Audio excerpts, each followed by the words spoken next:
বারবার যুদ্ধবিরতি চুক্তি লঙ্ঘন করায় নেতানিয়াহুর প্রতি চরম অসন্তোষ প্রকাশ করেছে মার্কিন যুক্তরাষ্ট্র। তাই তো এবার হোয়াইট হাউস থেকে এক কড়া বার্তা পাঠিয়ে সতর্ক করা হলো সীমা লঙ্ঘনকারী এই নেতাকে।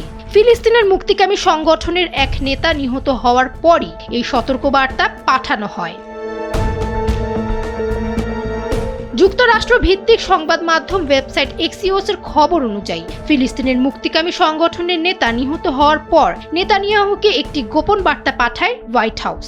বার্তায় পরিষ্কার বলা হয়, গাজা ও ইসরায়েলের মাঝে চুক্তির মধ্যস্থতা করেছে মার্কিন প্রেসিডেন্ট। সুতরাং হোয়াইট হাউস কোনোভাবেই চায় না এ চুক্তির কোনো সুনাম নষ্ট হোক।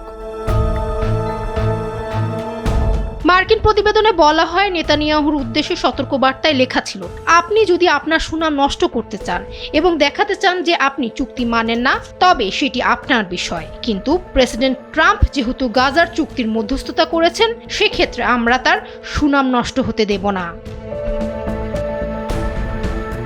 গাজায় গত 10 অক্টোবর যুদ্ধবিরতি চুক্তি কার্যকর হয়। এর মধ্যস্থতা করেছিল মার্কিন প্রেসিডেন্ট ডোনাল্ড ট্রাম্প, যদিও তা কোনোভাবেই অনুসরণ করছে না ইসরায়েলি প্রধানমন্ত্রী নেতানিয়াহু।